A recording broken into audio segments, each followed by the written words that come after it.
초등학교 1학년 수학 공통 수학에서 마지막 단원 네 경우의 수 확률과 통계 단원인데요.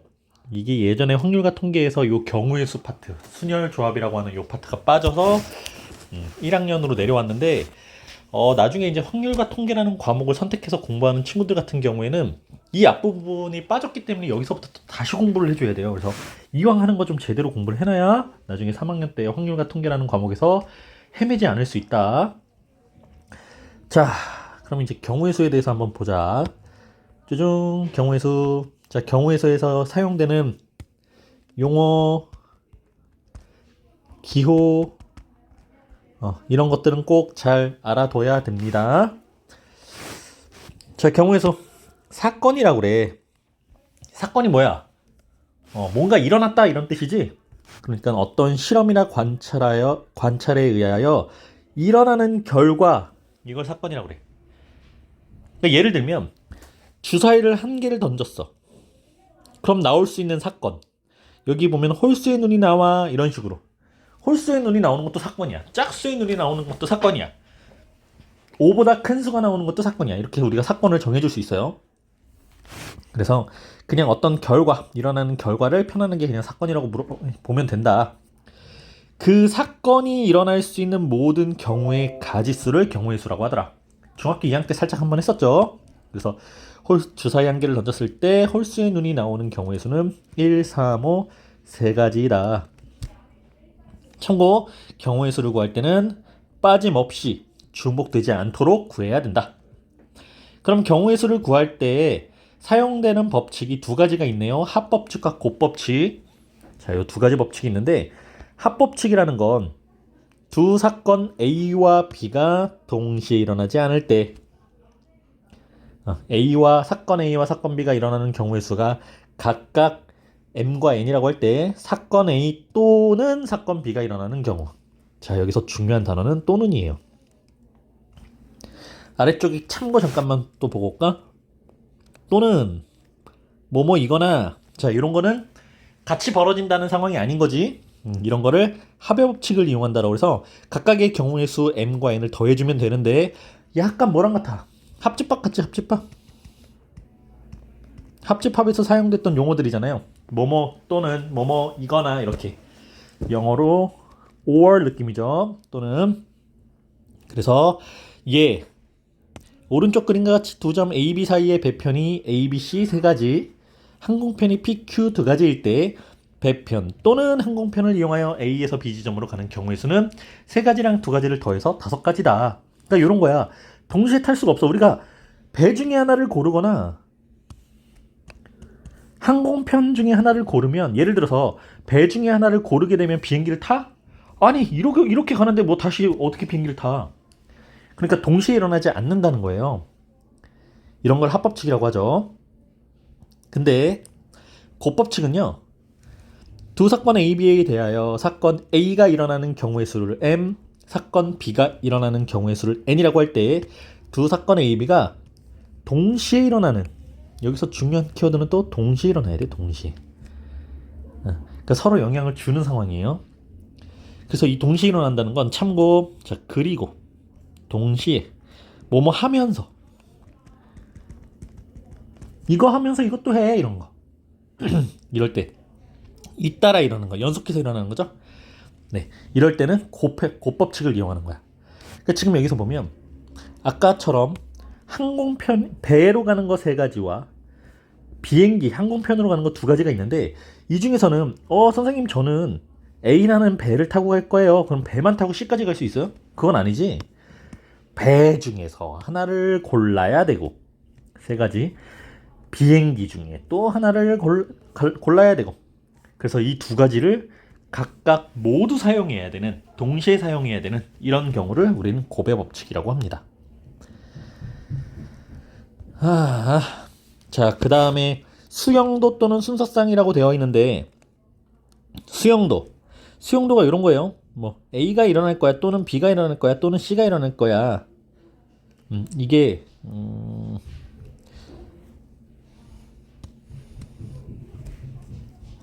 지금 이 수용도가 뭐냐면, A랑 B랑 C라는 세 명을 줄 세워볼까? 자, 차례대로 줄 세울 거야. 그럼 맨 앞에 첫 번째 자리, 두 번째 자리, 세 번째 자리에 어떤 식으로 A, B, C가 줄을 서게 될지 한번 봅시다. 맨 앞에 A가 올 수도 있고요. 또는 B가 올 수도 있고요. 또는 C가 올 수도 있어요. 그럼 A가 맨 앞에 왔을 때 두 번째 B가 또는 C가 올 수 있겠지. 그럼 B가 왔을 땐 C, C가 왔을 땐 B 이런 식으로. 제일 처음에 B가 왔을 때 두 번째 A가 오거나 또는 C가 올 거야. A가 오면 마지막에 C가 올 거고 C가 왔을 땐 마지막에 A가 오게 될 거야. 자, 마지막 C가 맨 앞에 섰을 때는 A 또는 B라는 친구가 두 번째 자리에 올 수 있게 되고 이때는 B, 이때는 A에서 우리가 이렇게 나무 가지치기 하는 것처럼 그리는 거, 이걸 수형도라고 해요. 약간 노가다판이지? 근데 이것도 경우의 수를 구하는 방법이기 때문에 선생님이 야, 수형도 노가다로 수형도 그려! 그럼 여러분들 직접 그려야 됩니다. 그 다음에 이렇게 수형도로 그렸을 때 이 수형도를 가지고 결과를, 물론 이제 요거는 6가지, 하나, 둘, 셋, 넷, 다섯, 6가지인데 순서상으로 나타낼 수 있지. A, B, C 이런 식으로. 네. 그래서 수형도 또는 순서상을 이용하는 것도 방법 중에 하나이기 때문에 이렇게 구해야 되는 상황에 대해서는 꼭 이 방법을 이용해야 돼요. 네, 그래서 개념 체크 한번 풀어보시고, 자, 문제 몇 가지 좀 풀어볼게요. 합법칙. 서로 다른 두 개의 주사위를 동시에 던질 때, 자, 두 개를 동시에 던졌어요. 나온 두 눈수의 합이 4의 배수 또는 5의 배수인 걸 골라라. 그럼 이 문제는 지금 여기 분명히 합이 4의 배수 또는 5의 배수라고 그랬어. 그러니까 4의 배수 나오는 거와 경우의 수와 5의 배수가 나오는 경우의 수를 각각 구해서 더해볼 거야. 그럼 4의 배수부터 보자. 자, 주사위 두 개를 던졌어요. 두 개의 주사위의 합. 그러니까 주사위는 각각 1부터 6이라는 수를 가지고 있는 두 개의 주사위야. 그럼 두 개를 더하면 가장 작은 수는 1 더하기 1부터 가장 큰 수는 6 더하기 6이니까 이렇게 들어가겠지. 그래서 두 주사위의 합은 2 이상 12 이하라는 값을 가질 수 있어. 이때 4의 배수요. 그럼 2 이상 12의 12 이하의 수 중에 4의 배수는 4, 8, 12 이렇게 세 가지가 있겠지. 근데 이 세 가지가 경우가 아니라 4의 배수가 나오는 이제 경우의 수를 다 구하는 거야. 순서상으로 구해볼까요? 4의 배수가 나오려면, 4가 나오려면 1, 3, 2, 2, 3, 1 세 가지. 8이 나오려면 2, 6, 3, 5, 4, 4, 5, 3, 6이 다섯 가지. 12가 나오려면 6, 6 한 가지. 그래서 총 9가지가 되겠다. 4의 배수가 나오는 경우는 9가지. 그 다음 5의 배수. 5의 배수이려면 합이 5 또는 10이어야 되네. 1, 4, 2, 3, 3, 2, 4, 1 4가지. 10이 나오는 경우는 3, 7도 안 되지. 4, 6, 5, 6, 4 해서 3가지. 총 7가지가 되겠죠. 그래서 4의 배수 또는 5의 배수는 9 더하기 7이어서 16이다. 이렇게 구할 수 있겠다. 이런 걸 우리는 합법칙을 이용했다라고 얘기할 수 있겠죠. 방정식 또는 부등식을 만족시키는 순서상의 개수, 요때 이제 수형도나 순서상을 또 이용해 볼 수 있을 것 같은데, 자, 이 문제가요. 문제를 잘 읽으셔야 돼요. 자연수 x, y, z라고 그랬어. 자연수라고 했으니까 x와 y와 z는 모두 1보다 크거나 같은 수들입니다. 근데 이제 다른 표현이 있어요. 어떤 표현이 있냐면 의미 아닌 정수, 뭐 예를 들어서 xy에 대하여 이렇게 표현하는 것도 있어요. 그럼 의미 아닌 정수는 뭐야? 0도 포함이지. 그러니까 이때는 x와 y가 모두 0 이상이라고 생각을 해야 돼. 자, 요 문제는 자연수라고 그랬으니까 자연수로 볼 건데, 의미 아닌 정수라는 표현이 나오면 0도 포함이구나 이렇게 생각을 해야 됩니다. 그럼 다시 자연수 x, y, z에 대하여 x 플러스 2y 플러스 3z는 10을 만족시키는 순서상의 개수를 구하라 했는데, 미지수가 3개일 때 여기서 z의 개수가 가장 크지. 그렇죠? z의 개수가 가장 크니까 3z가 10보다 작거나 같은 z를 먼저 찾는 거야.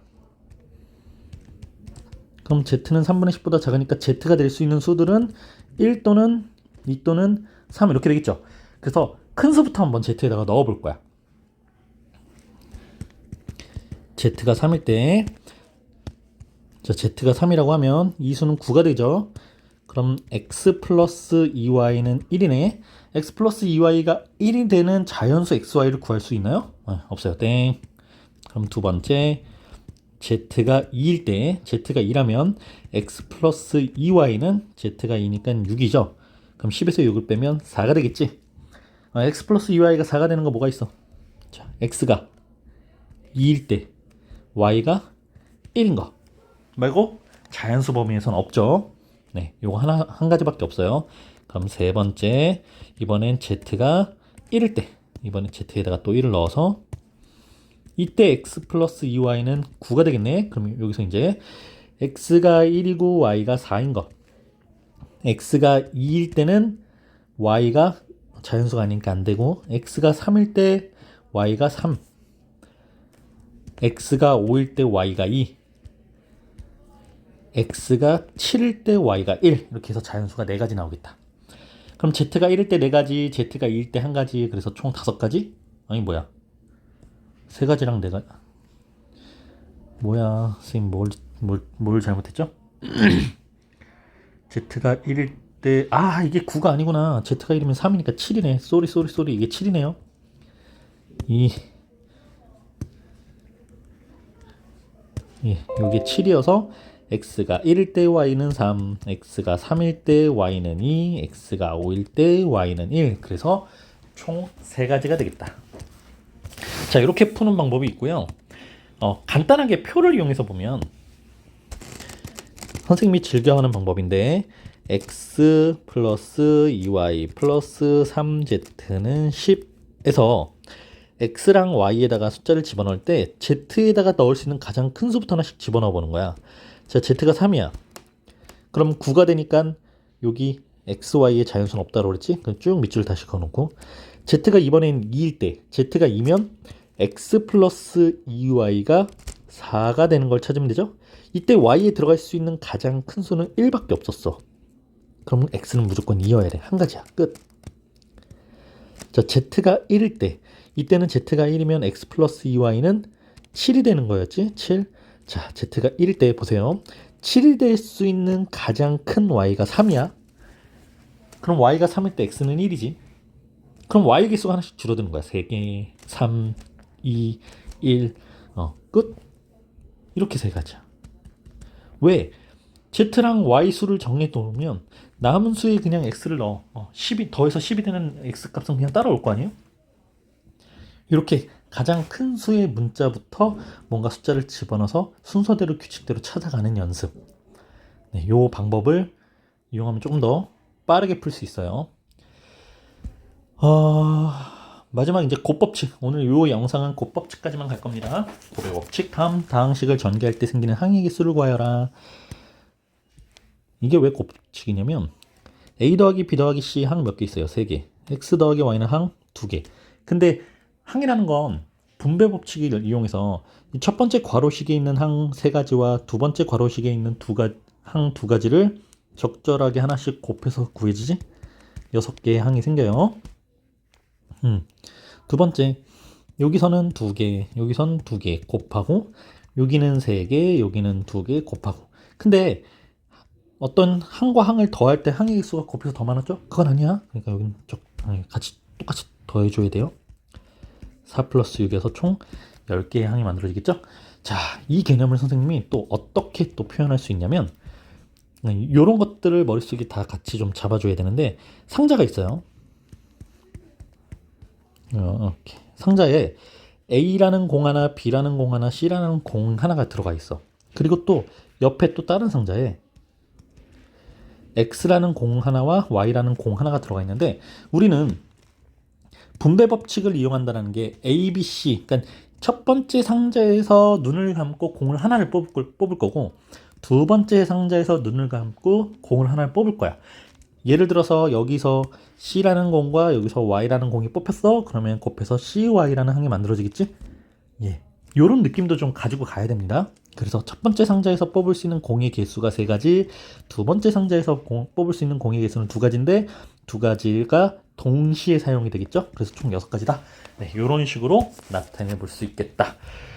자, 일단 선생님 여기까지 설명을 하고요. 뒤에 이제 4번, 필수 예제 4번부터 7번까지는 그냥 여러 가지 경우의 수에 대한 유형이니까 요거는 따로 다음 영상에서 올리도록 할게요.